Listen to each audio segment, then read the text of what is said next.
Ei pessoal, tudo bem? Eu sou Anneli Soares e hoje eu vim aqui com este vídeo que é um vídeo de convite à reflexão, à imaginação, que com certeza é um dos grandes temas da minha vida e que, foi uma inspiração aqui de vídeo por uma leitura que eu fiz recentemente, uma leitura de um livro infantil, que é A Fada que Tinha Ideias, da Fernanda Lopes de Almeida, uma escritora brasileira, pela editora Ática, um livro antigo da minha infância, que eu reli recentemente e que me inspirou, assim, reflexões que eu achei interessantes de serem compartilhadas com vocês.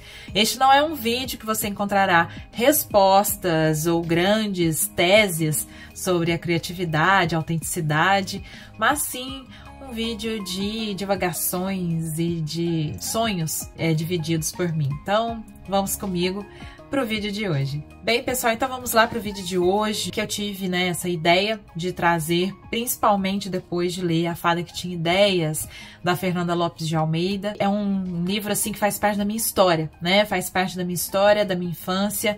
Eu compartilhei com vocês, este livro também num vídeo que eu fiz sobre os livros que me construíram como leitor, os livros da minha infância, dei uma conferida também. Enquanto reli este livro, depois de muitos e muitos anos, encontrei, o encantamento que eu tive nas minhas muitas e nem sei inúmeras leituras durante a infância. Além do encantamento, me trouxe, algumas reflexões muito importantes, assim, gostosinhas, de serem sempre lembradas, principalmente como escritora, como artista. Mas convido você que não é artista, que não escreve ou que não trabalha, com outro tipo de arte, a pensar junto comigo, porque, gente, é um vídeo principalmente pra gente pensar a nossa criatividade, a nossa coragem, de criar, mas também um vídeo sobre autenticidade, inclusive sobre o enfrentamento de autoridades, quebra de regras, de paradigmas, a nossa coragem de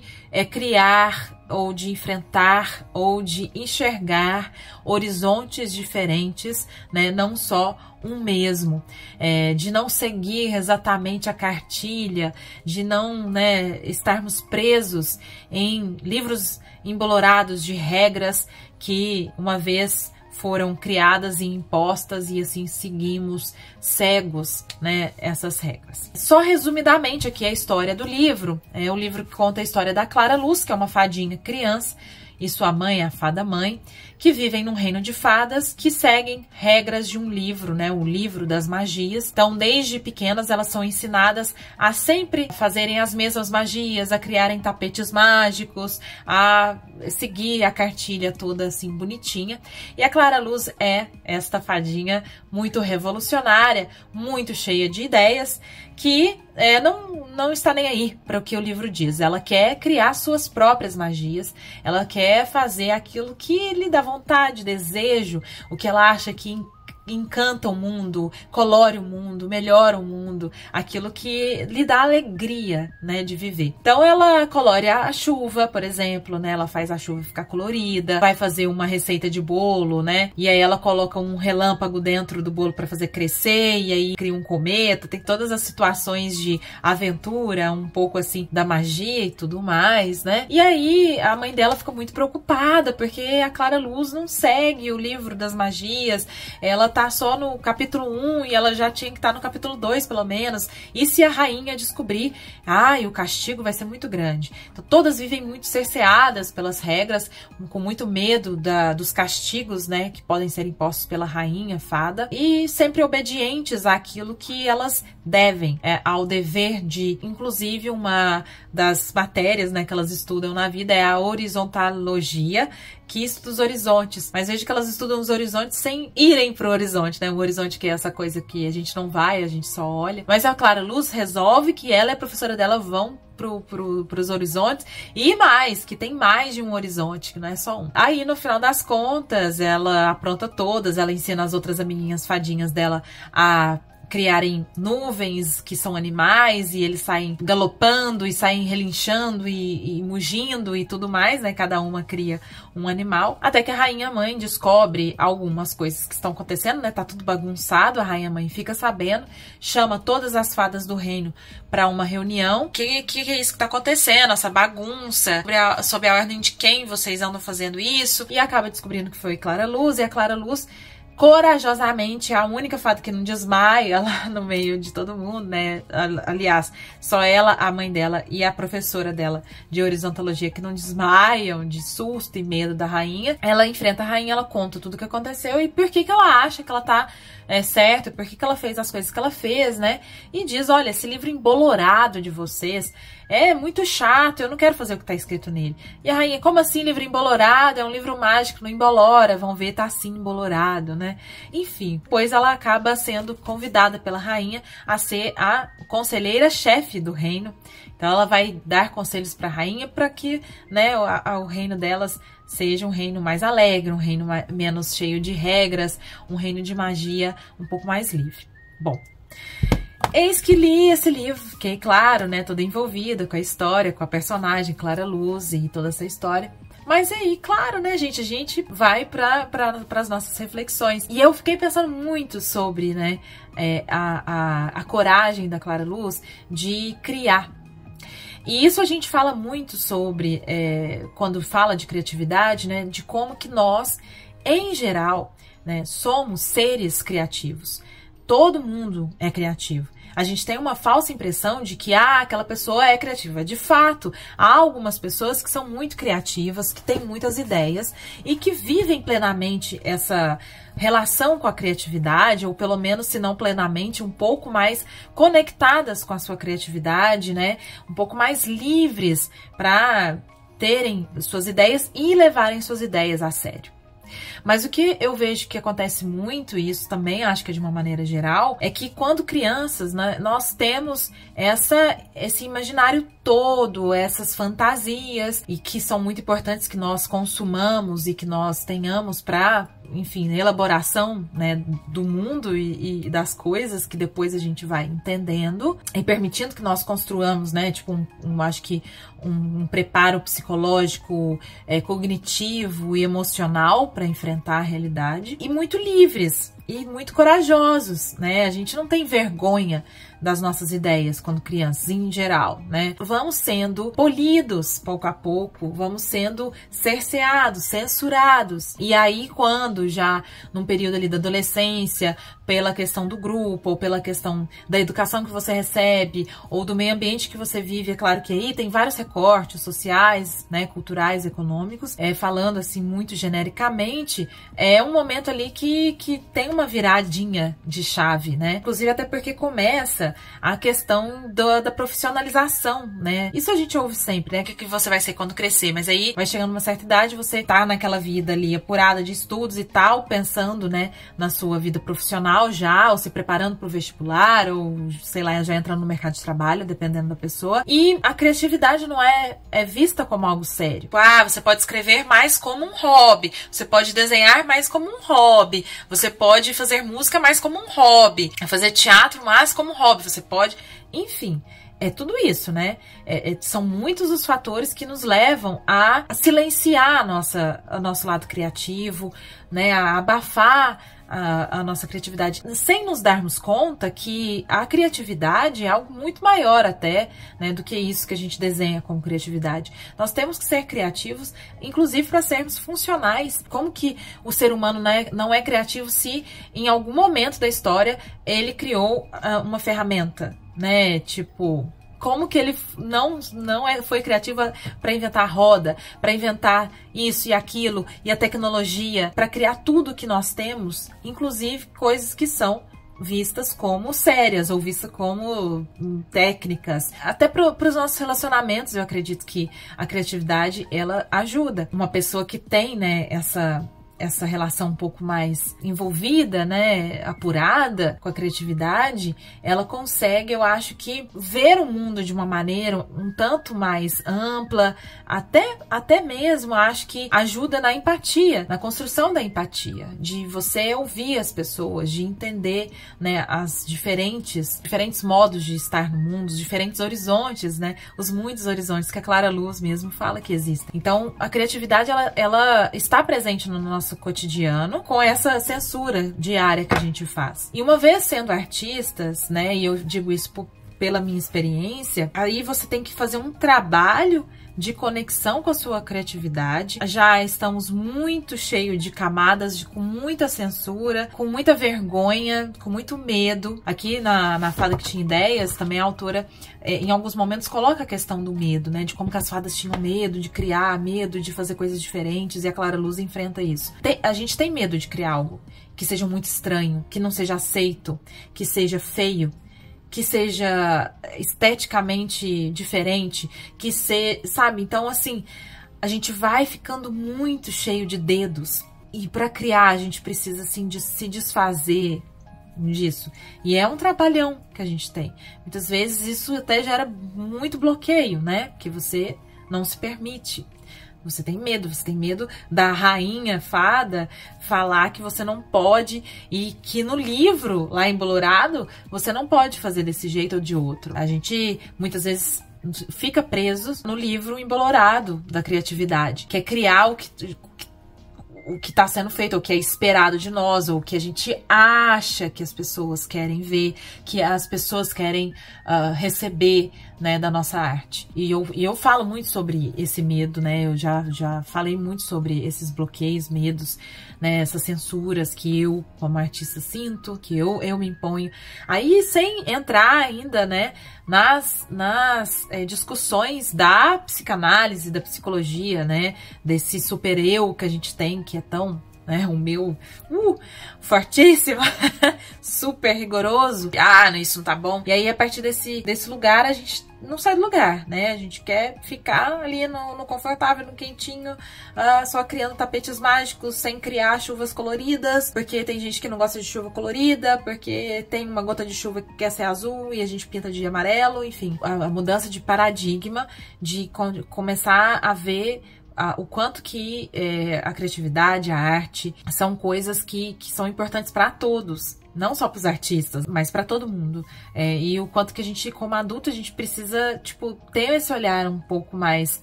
Aí a gente, às vezes, tem essa ideia de infantilizado, mas esse olhar aberto, sabe? Esse olhar sem medos, esse olhar mais autêntico. E aí cai nessa palavra autenticidade, que eu acho que é uma outra palavra aqui chave para ler o livro, né? De como que nós vamos deixando muitas vezes de ser autênticos pelo medo, pela censura, tudo isso que eu falei. Se a gente não está indo além daquilo que está no nosso superficial, indo além daquilo que nos é confortável, a gente muitas vezes só reproduz. A gente não tá realmente criando algo que seja importante pra gente, que seja lá do nosso interior, algo que faz sentido pra gente. E que tristeza, né, gente? Que tristeza, assim, a gente não se libertar disso, de não se permitir até essa descoberta de si. Recentemente escrevi no meu diário, eu tenho 2 diários nesse momento, né? Um diário meu, que eu escrevo lá coisas minhas, dos meus pensamentos cotidianos e das vivências, mas eu também, né, comecei esse ano de 2023, eu comecei um diário de escrita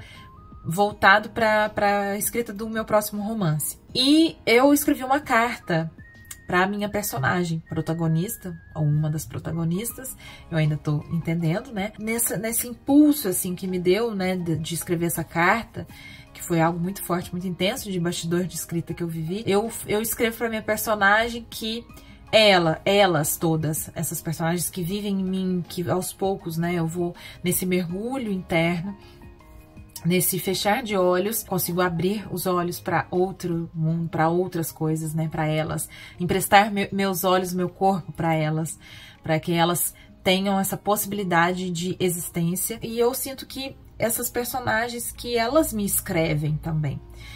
que elas me dão margens para um ou muitos rios, né, caudalosos, furiosos e bravos, outras vezes um tanto mais serenos, que vivem dentro de mim, mas que vão, de certa maneira, né, a literatura faz essa margem, né, de mim, não só de mim, do mundo, da realidade, de como que eu consigo capturar tudo isso que eu vejo, sinto, vivo, ouço, sinto, pressinto, enfim, e consigo elaborar e por meio da palavra eu construo algo um pouco mais elaborado, um pouco mais tangível, pela estrutura própria da palavra, da narrativa, do romance, do conto, etc.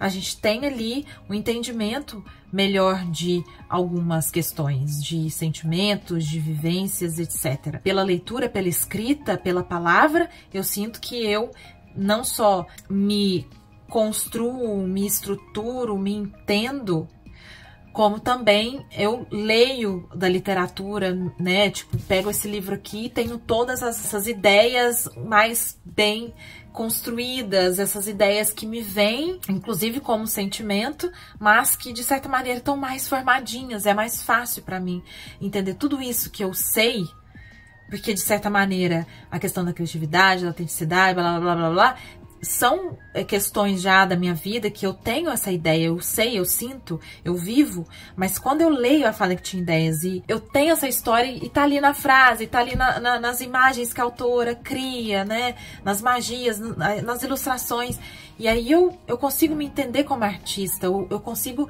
se não me entender, me indagar e trazer um vídeo aqui no canal para que vocês também sintam e pensem e se questionem e se baguncem para talvez depois se arrumar melhor, né? Arrumar melhor a gaveta. É um assunto infinito, né? Eu poderia ficar aqui horas e horas falando sobre criatividade e tal, mas não quero encerrá-lo, até porque eu acho que tem muita coisa que a gente pode conversar futuramente, mas em outros vídeos, sob diversos ângulos, né? Eu trago aqui hoje uma espécie de reflexão em cima da minha leitura, que é algo que eu já estava com a ideia de trazer para o canal, que eu já fiz um pouco, mas eu acho interessante não necessariamente trazer uma resenha sobre o livro, mas uma ideia, um sentimento, uma palavra que o livro propõe e que aí eu trago, né, com a minha visão, com o meu contexto, para vocês receberem conforme a possibilidade e as oportunidades de vocês, com o contexto que vocês têm, a vivência que vocês têm. Cada um pensa de uma maneira diferente, né? Pra mim veio muito desse jeito essa leitura, porque eu escrevo, porque eu tô num processo de escrita, né? E pra mim é importante sempre, né, lembrar a importância de não ter medo, por exemplo, da beleza de se entregar, de criar, né? Sem essas censuras. Pode ser besta falar, mas é assim, gente, é algo que realmente importa você lembrar que você pode criar livremente, deve, e o mundo vai receber a sua criação de maneiras diferentes, né? Tem gente que não gosta de chuva colorida, né? Tem gente que acha a chuva colorida a coisa mais incrível do mundo. A criação, ela é nossa, assim, a gente joga pro mundo e as pessoas recebem como elas quiserem. E também da autenticidade, que é algo assim que eu até sempre falo assim no canal, aqui, por exemplo, nesse meu trabalho, que eu gosto de ser autêntica, eu gosto de ter o canal assim com a minha cara, repenso as coisas que eu trago aqui, que eu faço, eu falo, porque é um valor para mim muito importante, né? Então veio também para mim essa questão de como que a criatividade é uma manifestação da sua autenticidade, da sua identidade ou das suas ideias. Eu acho que é isso, assim, né, gente? É um convite para vocês pensarem, né, junto, para vocês terem aí dentro da sua realidade, da sua profissão, da sua vida, das suas relações, né? Como que você está sendo criativo, né? Como que você ou não está sendo criativo, ou como você pode ser mais criativo, ou enfim, né, como que você está se manifestando para o mundo, como você está se permitindo, né, se manifestar, de inclusive se conhecer, Qual que é o seu desejo? Aí, vixe Maria, a gente vai longe, né, com essa pergunta. É uma pergunta que eu acho que é infinita, assim, a gente fica a vida inteira para se conhecer, né? Também é uma pergunta importante a gente se fazer sempre, né? Qual que é o meu desejo? Que aí cabem muitos, mas o desejo, né, o que eu busco, o que eu quero com isso que eu tô criando, o que eu quero com isso que eu estou fazendo. Tudo bem que tem algumas coisas que são boas a gente automatizar, pra gente não ter que ficar pensando todas as escolhas, milhares que a gente tem que fazer no dia. Mas tudo. E o que eu posso colocar mais cor aqui na minha vida, sabe? Então, é isso. Eu trouxe essas perguntas, essas reflexões, espero que tenha feito algum som aí dentro de você, né? Tipo, chegado a você de uma maneira interessante, bonita, que tenha te movimentado de certa maneira, espero que sim. Deixo aqui também, né, a indicação da leitura para vocês, para você ler adulto, para você ler com crianças, enfim, né, porque vocês viram que é uma das coisas, né, da criatividade. Eu vira e mexe, eu também me indago em relação a isso, tipo, o que eu tô consumindo? Eu tô saindo do meu conforto? Ou eu tô buscando diferentes fontes? Porque tudo pode ser adubo para criatividade. Exatamente tudo. A gente sabe que uma criança brincando, a gente vê que aquilo ali é um mundo, um universo. Então eu sempre tento ver e entender quais são as fontes da minha criatividade, como eu posso explorar o meu olhar, minha pele, né, meus ouvidos e tudo mais, para que eu seja mais criativa, né? De onde que vem essa criatividade, quais são as fontes. E ler literatura infantil pode ser, assim, sabe, uma grande fonte de ricas reflexões. Que é claro, uma literatura bem feita, né, para criança, mas também é pra gente. E mais pra gente, eu acho. Inclusive. Eu espero que vocês tenham gostado. Eu peço muito pra você que está aqui comigo, pra não se esquecer de deixar aquele joinha, que é importante, pra compartilhar esse vídeo com pessoas que você acha que vão receber essa reflexão, querem, né, pensar junto da gente. E também lembro que tem muitas maneiras de você apoiar meu trabalho. Uma delas é comprando pelos links que eu deixo na descrição. Eu tenho uma lojinha na Amazon com listas temáticas, né, com dicas de vários livros. Dê uma conferida ali embaixo. Se você puder, quiser, seu coração sentir, se este conteúdo te fez sentir, eu tenho o meu Pix, né, que é analisoares@gmail.com. Você pode doar o valor que você puder, a partir de R$1, né? A gente pode ajudar, tá bom? Eu agradeço muito a você que ficou até aqui comigo, compartilhou essas ideias e espero conversar ali abaixo nos comentários, tá bom? Eu espero vocês e até um próximo vídeo. Beijo grande, até!